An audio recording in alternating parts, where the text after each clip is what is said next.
애니선교회 이예경 목사님이 이렇게 말씀하셨습니다. 목회는 능력 대결입니다. 선교는 말할 것도 없이 능력 대결입니다. 누가 더 큰 능력을 가졌느냐의 싸움입니다. 그런데 오늘날 교회에 하나님의 능력이 있습니까? 예수님처럼 귀신을 쫓아내고 병든 자를 고치고 죽은 자를 살리며 성경에 기록된 대로 놀라운 기사와 표적이 나타나고 있나요? 교회는 하나님의 능력을 잃어버렸습니다. 하나님도 그대로이고 성경 말씀도 그대로인데 왜 예수님을 믿는 신자들은 하나님의 능력을 나타내지 못하는 것일까요? 오늘 본문 말씀은 하나님의 능력은 어디서 오며 우리가 어떻게 해야 하나님의 능력을 얻을 수 있는지 그 핵심적인 가르침을 잘 나타내고 있습니다. 자, 그러면 본문 말씀이 전하는 메시지를 이해하기 쉽게 먼저 풀어보겠습니다. 첫째, 우리는 질그릇이다. 성경은 먼저 우리를 질그릇이라고 표현하고 있습니다. 우리는 질그릇입니다. 흙으로 만든 질그릇. 녹그릇도 아니고 철그릇도 아니고 스테인레스 그릇도 아닙니다.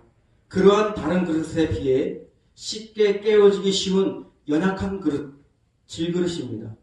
이것은 인간으로서의 연약함과 한계성을 특징하기 위해 질그릇으로 비유한 것입니다. 또한 질그릇이 뒤에 언급되는 보배와 대조적으로 값이 싸다는 것입니다. 그것도 터무니없이 그 값어치가 싸다는 것입니다. 이를 정리하면 우리는 질그릇입니다. 연약하고 값어치가 없는 질그릇이라는 것입니다. 두 번째는 우리는 질그릇이지만 그 안에 보배를 가지고 있다. 우리는 연약하고 값어치 없는 질그릇입니다. 그런데 여기서 끝나는 것이 아닙니다. 뒤집을 수 있는 반전이 있습니다. 그 연약하고 값어치 없는 질그릇 안에 귀한 보배가 담겼다는 것입니다. 이전에 빈 그릇일 때는 아주 형편없고 보잘것없는 그릇이었는데 그 빈 그릇에 귀한 보물, 귀한 보화, 귀한 보배가 담겨져서 그 질그릇도 귀한 그릇이 되었다는 것입니다. 이것은 마치 마태복음 13장 44절에 나오는 밭에 감추인 보화가 연상이 됩니다. 어떤 사람이 밭에 숨겨진 보물을 발견하고 자신의 모든 소유를 팔아 그 밭을 샀습니다. 어떻게 밭이 있는데 만약에 거기에 유전이 있다고 생각해보세요. 기름이 있다고 생각해보세요. 그러면 어떻게 그 밭을 안 사고 안 사겠습니까? 이것은 무엇을 얻기 위한 것인가요? 그 밭과 비교할 수 없는 밭에 감추인 보물을 얻기 위한 것입니다. 보잘것없는 우리 안에 그 보물이 있습니다. 희망이 없는 우리 안에 그 보배가 있습니다. 그 보배가 무엇인가요? 질그릇이 인간의 연약함, 부족함을 말하고 연약하고 부족한 인간 자신을 말한다면 보배는 그 반대로 하나님의 강하심, 부족함이 없으심 또는 강하신 하나님, 부족함이 없는 하나님을 말하고 있습니다. 무능한 인간과 전능하신 하나님을 대비하여 의도적으로 보여주고 있는 것입니다. 우리가 강하고 능하신 그 하나님을 우리 안에 모시고 있습니다.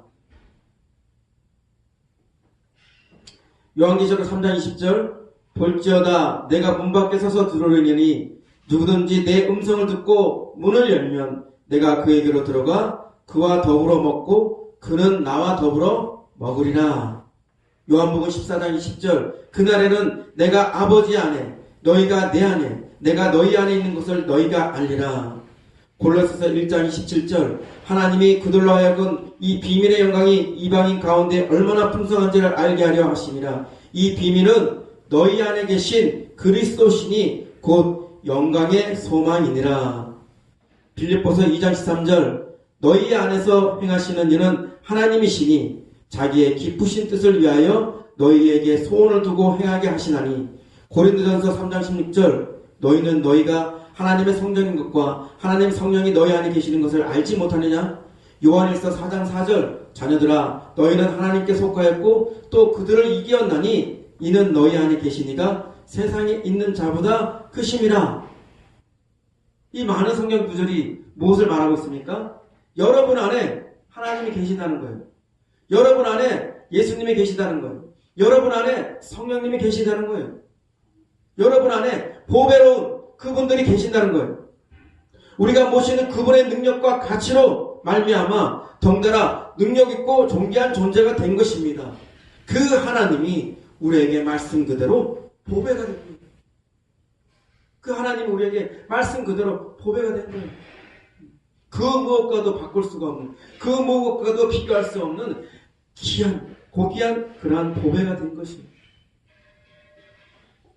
세 번째는 큰 능력은 질그릇이 아니라 그 안에 보배에게 있음을 알아야 한다. 우리는 연약하고 값어치 없는 질그릇으로 비유하고 우리 안에 계신 하나님은 강하고 값을 매길 수 없는 고귀한 보배로 비유한 의도가 무엇일까요?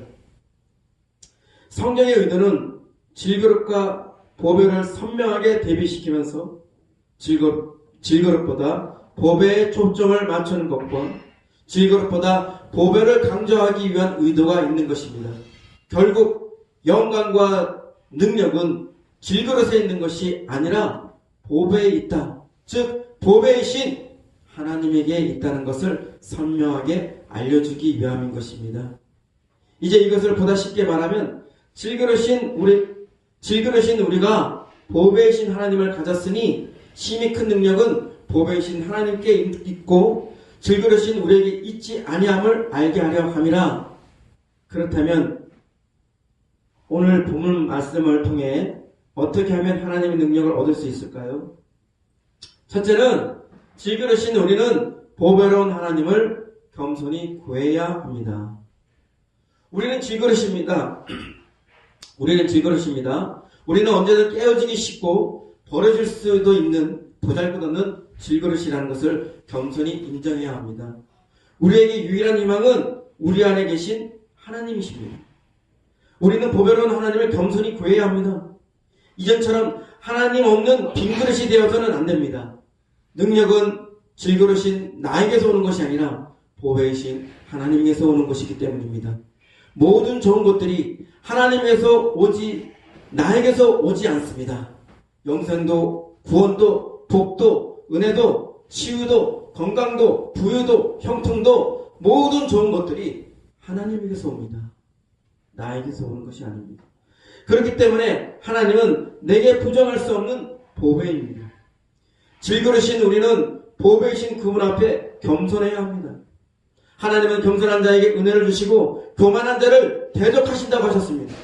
베드로전서 5장 6절은 그러므로 하나님의 능하신 손 아래에서 겸손하라 하셨습니다. 하나님만이 능하십니다. 질그릇인 우리는 그분의 손 아래에서 능하신 손 아래에서 겸손히 엎드려져야 합니다. 우리 가운데 아직도 자기 능력, 자기 노력으로 살려는 자가 있습니까? 그렇다면 그는 교만한 것입니다. 그 자신이 깨어지기 쉬운 연약하고 문제 많은 질그릇이라는 것을 알지 못하는 것이고 전능하신 하나님 앞에 겸손히 엎드려지지 않고 목이 뻣뻣한 자인 것입니다. 여러분의 능력, 여러분의 힘과 지혜, 여러분이 가진 모든 것을 다 내려놓고 여러분이 연약하고 문제 많은 질그릇임을 인정하고 겸손히 그분에게 은혜를 구하며 엎드려지시길 바랍니다. 두 번째는 질그릇인 나를 바라보지 말고 보배로운 하나님을 바라보아야 합니다. 어떤 분은 그러실 것 같아요. 저는 제가 연약하고 문제 많은 질그릇이라는 것을 잘 압니다. 그래서 항상 능하신 하나님을 겸손히 구하는데 왜 저에게는 하나님의 능력이 나타나지 않는 것일까요? 많은 분들이 공감하는 하소연일 것입니다. 그렇다면 문제는 어디에 있을까? 우리에게는 습관적으로 반복되는 심각한 오류가 있습니다. 그것은 바라보아야 할 것을 바라보지 못하고 바라보지 말아야 할 것을 바라보고 있다는 거예요. 우리는 질그릇인 나를 바라보고 바라보아야 할 보배이신 하나님을 바라보지 않고 있습니다. 성경이 우리를 연약하고 부족한 질그릇으로 말하는 의도는 질그릇의 연약함과 부족함을 바라보라는 것이 아닙니다. 우리가 이 보배를 질그릇에 가졌으니 우리가 질그릇인 것에 강조점이 있는 것이 아니라 우리가 이 보배를 가졌다, 여기에 강조점을 두어야 하는 것입니다. 우리가 연약하고 부족하다면 더욱 능하신 하나님을 바라봐야 하는데 그 의도와는 전혀 다르게 질그릇의 문제점만을 바라보니 원치 않는 결과만 양산되고 있는 것입니다. 내게 있는 질그릇의 특성을 바라보지 마십시오. 나의 연약함, 나의 부족함, 나의 흠, 나의 한계, 나의 문제들을 묵상하지 마십시오. 거기에는 실패와 패배와 절망밖에 나올 것이 없습니다. 이래서 못하고 저래서 못한다는 백해무익한 변명거리, 자기 합리화로 자기를 올가매지 마세요. 여러분에게 문제가 있습니까? 내 문제가 아니라 내 안에 계신 주를 바라보십시오. 여러분에게 어려움이 있습니까? 내 어려움이 아니라 내 안에 계신 주님을 바라보십시오. 우리는 질그릇인 나를 바라보지 말고 눈을 들어 주를 바라보아야 합니다. 여러분이 잘 아시는 베드로는 예수님만을 바라보고 무리를 걸었어요. 말도 안 되는 일이죠. 인간의 상식으로는 정말 상상할 수 없는 일이 벌어진 거예요. 판타지 영화나 히어로 영화나 이런 일에서는 가능한 일이 벌어졌어요. 무리를 어떻게 걸었습니까? 그러나 그는 예수님의 말씀에 따라 예수님을 바라보고 그 무리를 걸었어요. 그런데 그 베드로가 금방 물속에 쑥 하고 빠져들었어요. 왜 물에 쑥 하고 빠져들었죠? 그는 자기에게 몰려오는 바람을 보았어요. 자기에게 몰려드는 바람을 보는 순간 자기 마음속에 두려움과 불신이 생겼어요. 지금 내가 뭘 하고 있는 거지? 내가 지금 어디에 지금 있는 거지? 그 순간 그의 불신함과 불신 때문에 쑥 하고 물속에 빠져들면서 주여 저를 구하여 주시대요 하고 예수님한테 구조를 요청하게 됩니다. 예수님 뭐라 그러세요? 왜 의심하였느냐? 왜 의심하였느냐? 오직 예수만 바라보고 오직 예수만 믿고 나아가면 되는데 왜 바람을 보고 걱정하며 바람을 보면서 의심하였느냐? 베드로처럼 물을 걷고자 하는 자는 예수님을 바라봐야 합니다. 예수님을 믿어야 합니다. 우리가 예수님이 아닌 다른 걸 보는 순간, 예수님이 아닌 문제를 보는 순간, 예수님이 아닌 나의 질그릇의 한계성을 보는 순간 우리는 잘못될 수밖에 없는 거예요. 릭 조이너는 우리가 자기를 바라보지 말고 주님을 바라봐야 한다는 주님의 음성을 다음과 같이 전하고 있습니다. 또 네 자신을 보기 시작하는구나. 네 자신을 바라보는 것은 항상 너를 혼란케 하여 내 말을 듣기 어렵게 만든다. 그러나 나의 손길이 닿을 때마다 네 마음은 맑아질 것이다. 내가 오는 것은 네게 손을 대므로써 너로 하여금 나를 보고 듣게 하려 합니다. 나의 임재를 느낄 때마다 너는 이것을 알아야 한다. 너는 자신을 의식하거나 자신에게 몰두하지 말고 나의 임재 안에 거하는 데 익숙해야 한다. 그렇지 않으면 내 안에 있는 진리로부터 떠나 너의 타락한 본성 안에 있는 거짓에 빠지게 될 것이다. 너는 미약하지만 그런 네 자신을 보지 말고 나의 임재 안에 거하기를 배워야 한다. 자기를 보게 되면 내 말을 듣지도 내게 말하지도 못하게 된다. 너는 항상 부족할 수밖에 없고 내가 너를 부른 목적에도 아무 쓸모가 없을 것이다. 그러나 내가 너를 사용하려는 것은 너의 능력 때문이 아니고 가치 때문도 아니다. 네 자신의 부족함을 보지 말고 나의 온전함을 바라보아라. 자신의 무가치함을 보지 말고 나의 의를 바라보아라. 네가 쓰임을 받는 것은 나로 말미암은 것이지 결코 네게서 난 것이 아니다. 네가 자신의 부족함을 바라보기 시작할 때 너는 나의 분노를 느꼈을 것이다. 이것은 모세가 자신의 부족함을 내게 하소연하기 시작했을 때 내가 그에게 느꼈던 바로 그 분노이다.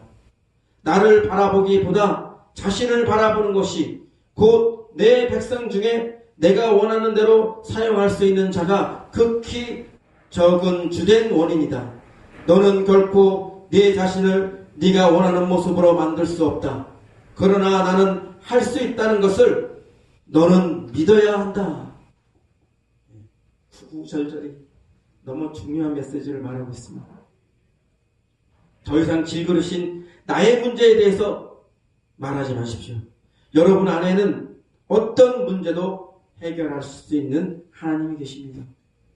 여러분은 질그릇인 자신을 바라보지 마시고 보배이신 하나님을 바라보십시오. 아무것도 걱정할 필요 없습니다. 하나님이 어제나 오늘이나 영원토록 변함없이 여러분을 사랑하시는 분이라는 것을 믿는다면 아무 문제 없습니다. 우리는 하나님과 함께 승리할 것이고 하나님과 함께 성취할 것입니다. 세 번째는 질그릇인 나를 믿지 말고 보배로운 하나님을 믿어야 한다.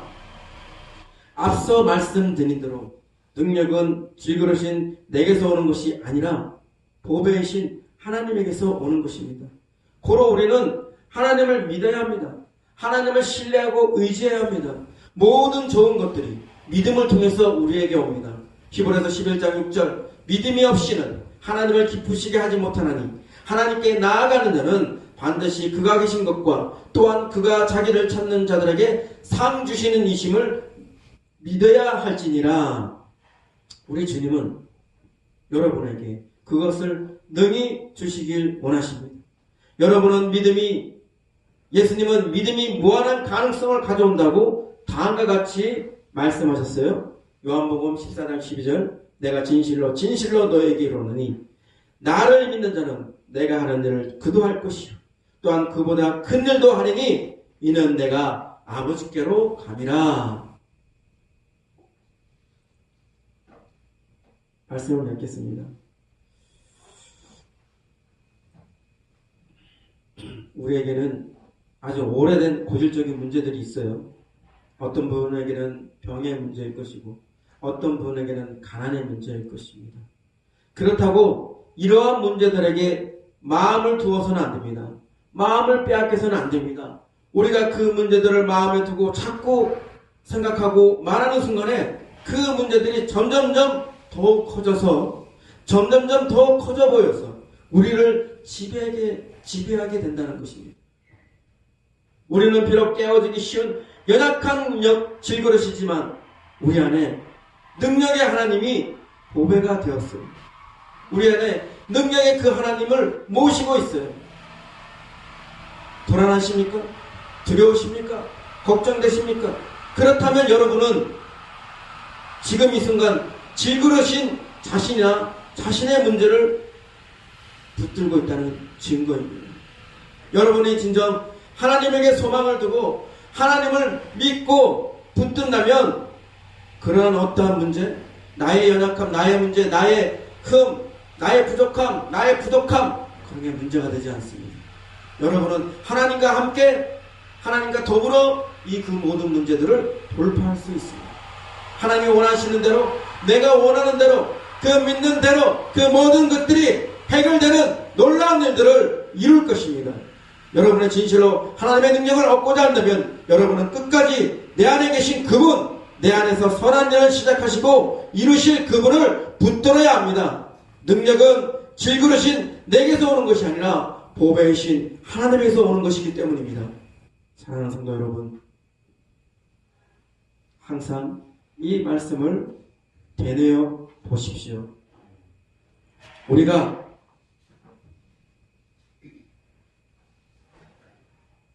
이 보배를 질그릇에 가졌으며 우리가 이 보배를 질그릇에 가졌으며 우리가 강하고 능하신 그 하나님을 보배롭게 우리 안에 가졌으니 우리에겐 모든 것이 더 이상 문제가 되지 않습니다. 우리는 모든 것을 해결할 수가 있습니다. 우리가 해결하지 못하는 것은 자꾸 질그릇이 가지고 있는 문제, 질그릇의 한계, 질그릇의 부족함, 거기에 자꾸 마음을 두고 그것을 자꾸 말아먹어내서 우리가 절망하게 되고 주저앉게 되기 때문에 우리에겐 여전히 우리를 사랑하시는 그 하나님, 전능하신 그 하나님이 우리와 함께 하시고 우리를 사랑하고 있다는 것을 믿고 나아가야 합니다. 그것이 바로 하나님의 능력이 곧 나의 능력이 되는 비결인 것입니다.